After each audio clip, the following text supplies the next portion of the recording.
10वीं पास एक आम आदमी जो रोज़मर्रा की अपनी ज़िंदगी को बखूबी निभा रहा है, बच्चों के लिए काम कर रहा है, बीवी बच्चों को पाल रहा है, लेकिन फिर वो अपनी पत्नी का कत्ल करता है और उसकी लाश को ऐसी जगह छुपाता है जिसे पुलिस ढूंढ तक नहीं पाती।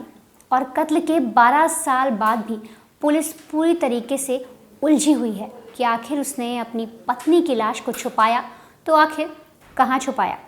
इतना ही नहीं, पहली पत्नी को मारने के बाद वो अपनी दूसरी पत्नी का भी कत्ल कर देता है।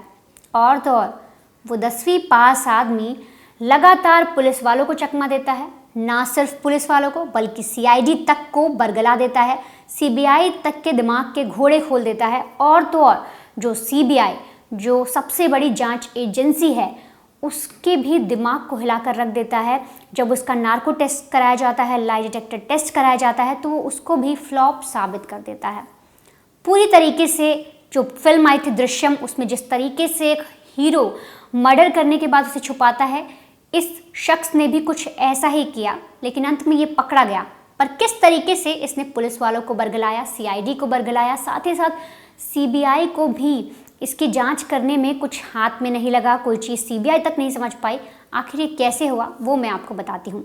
दरअसल जोधपुर के बेरुंडा में भवरिया की ढाणी का रहने वाला है रामदेव। ये जो आप तस्वीर देख रहे हैं ये रामदेव है, इसकी उम्र है 45 साल। ये हाइब्रिड पशुपालन का काम करता है। ये अच्छी ब्रीड की जो बकरियां होती हैं, गाय होते हैं, जो जानवर है उन्हें खरीदता है, फिर उनको बड़े दाम पर बेच देता है और यहीं से इसकी कमाई होती है। गांव में इसका घर भी अच्छा खासा बना हुआ है। पढ़ाई लिखाई इसकी कुछ हुई नहीं थी, 10वीं तक ये पास करता है, उसके बाद अपना एक तरीके से बिजनेस खोलता है और वो चलने लग जाता है। अब साल था 1997। 22 मई को इसकी शादी सुमन नाम की एक महिला से होती है। आप जो तस्वीर देख रहे हैं अभी, ये सुमन की ही तस्वीर है। सुमन से शादी हो जाने के बाद इसके 2 बच्चे होते हैं। अगर अब की बात करें तो उन दोनों बच्चों की उम्र है, एक की 16 और एक की 20 साल। अब बच्चे बड़े हो रहे थे, बच्चे लगातार स्कूल भी जाते थे, ट्यूशन भी जाते थे, पैसे नहीं रहते थे, तो इसके लिए लगातार जो रामदेव है वो अपनी बीवी पर टॉर्चर करता, अपनी बीवी पर दबाव बनाता कि तुम अपने घर वालों से कुछ पैसे मांगो। और इसी सिलसिले में साल 2011 में रामदेव ने अपने ससुराल वालों को झूठी कहानी बताई और कहा कि उसके बेटे को कैंसर हो गया है और अगर कैंसर का इलाज नहीं कराया गया तो उसकी मौत हो जाएगी, और लाखों रुपए अपने ससुराल वालों से हड़प लिए। अब जब सुमन के पिता घर आते हैं, उन्हें जब सारी बात पता लगती है तो वो एक तरीके से अपने दामाद से लड़ते भी हैं और बोलते हैं कि तुमने झूठ बोलकर ऐसे क्यों किया, तुम मुझे बता देते, तुम्हें ज़रूरत थी। पर ये इस तरह से झूठ बोलकर बच्चे को ऐसे एक बीमारी बताकर, भगवान ना करे बच्चों को कुछ ऐसा हो जाए, लेकिन रामदेव के कान पर जूं तक नहीं रेंगी। अब ऐसे में रामदेव रंगीन मिजाज का आदमी था, उसको बाहर की लड़कियों के साथ संबंध बनाने का शौक था। अब ऐसे में जब उसकी पत्नी घर पर रहती थी तो वो बाहर घर से जाता और अलग अलग लड़कियों के साथ मिलता, उनको देखता, उनके साथ टाइम बिताता, और ऐसे में इसका एक अफेयर शुरू हो गया एक लड़की के साथ।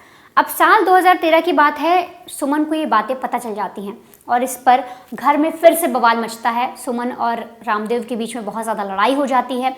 लड़ाई होने के बाद सुमन अपने घर पर भी बताती है, वो बताती है अपने पिताजी को कि इस तरीके से रामदेव उसके साथ गलत कर रहा है, साथ ही साथ बाकी महिलाओं के साथ संबंध बना रहा है। अब ये जानने के बाद जो पिताजी हैं वो लड़की के चाचा को, यानी अपने भाई को, उसके घर भेजते हैं और बोलते हैं कि जाकर एक बार समझा बुझा के आओ, दामाद जी को भी समझाओ कि ये सब चीज़ें ठीक नहीं है, उनके 2 बच्चे हैं, लड़ाई झगड़ा बंद करें और ठीक से परिवार में मिलजुल कर रहे। अब ऐसे में जब चाचा घर आते हैं तो सुमन जो थी वो अपने चाचा को कुछ बता नहीं पाती, क्योंकि वो अपने पति रामदेव से काफ़ी डरी हुई थी। उसे लग रहा था कि अगर वो कुछ भी कह देगी तो वो उसे फिर से मारेगा, इसीलिए वो अपने चाचा से कुछ बातें नहीं बताती है। चाचा किसी तरह दोनों को समझाते हैं और फिर से चले जाते हैं वापस अपने घर। अब इधर जब रामदेव को लगता है कि इसके घर से तो बड़ी सिफारिशें आ रही हैं, लोग इससे मिलने आ रहे हैं, वो फिर से सुमन पर लगातार वार करता है, उसको बहुत देर तक मारता पीटता है। इसकी वजह से सुमन अस्पताल में भी एडमिट होती है। परिवार वालों को ये भी पता लगता है तो वो फिर से किसी तरीके से बोलते हैं कि हमारी बेटी के साथ ऐसा सलूक मत करो तुम।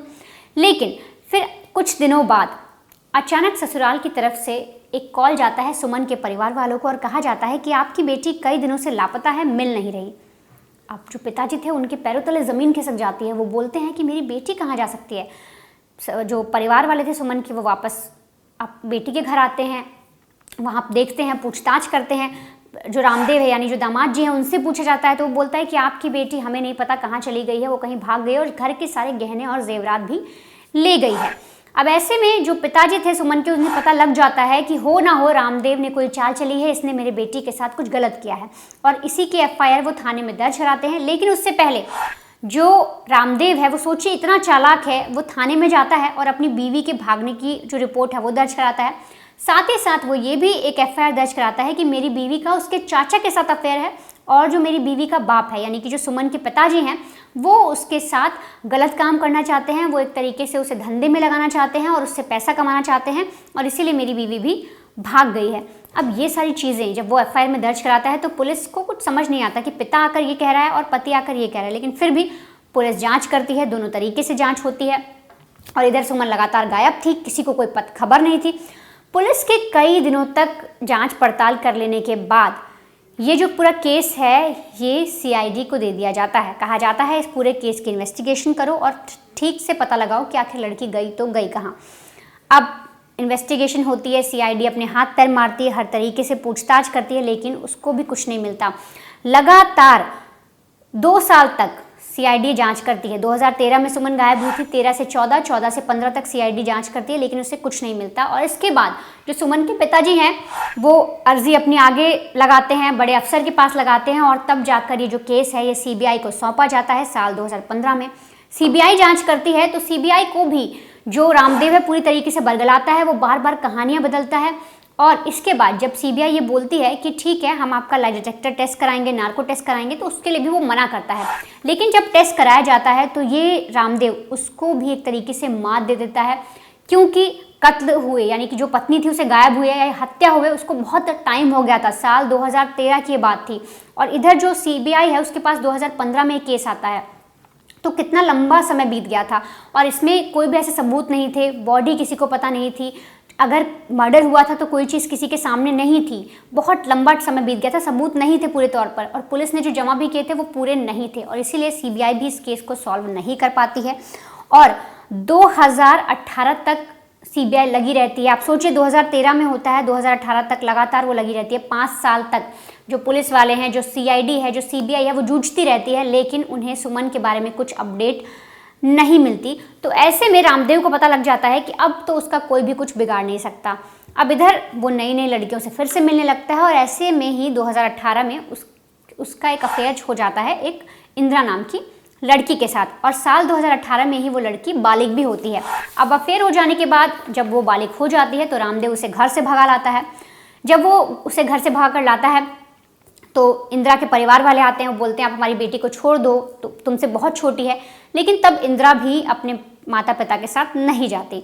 अब ऐसे में दोनों का परिवार चल रहा था, लेकिन इधर 2018 में जब ये दोनों शादी कर लेते हैं आर्य समाज मंदिर में, तो अचानक जो इंदिरा है उसको पता लगता है कि जो मेरा पति है उसने नसबंदी करा लिया, यानी रामदेव ने नसबंदी करा ली और अब मैं बच्चे पैदा नहीं कर सकती। इस पर उसकी लगातार लड़ाई होती है। अब लड़ाई इस कदर बढ़ती है कि साल दर साल वो और ज़्यादा बढ़ती जाती है, और रामदेव बहुत ज़्यादा टॉक्सिक होता जाता है और उसे मारता पीटता है। अब यही सब बातें जब इंदिरा के परिवार वालों को पता लगती है तो वो जाते हैं अपनी बेटी से मिलने, लेकिन वहाँ पर रामदेव उन्हें हड़का देता है, उन्हें धमका देता है और वहाँ से फ़ौरन भगा देता है।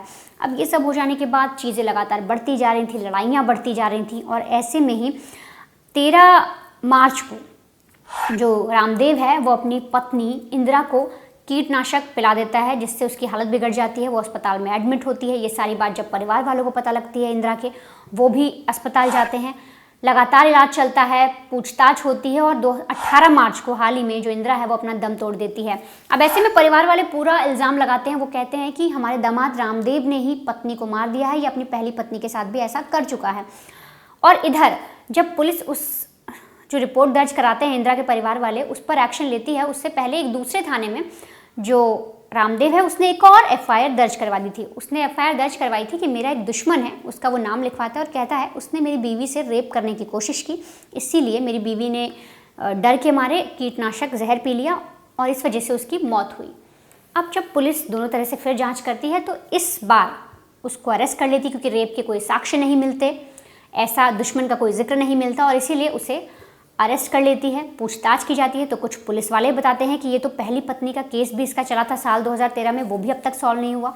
लगातार जांच पड़ताल की जाती है। तब कुछ लोग पुलिस में से बताते हैं कि साल 2013 में हमने जब इन्वेस्टिगेट किया था तो पता चला था कि इसके घर में सीवरेज का काम हो रहा था। तो हो ना हो, अगर इसने अपनी पत्नी को मारा है, हो सकता है लाश वहीं पर हो।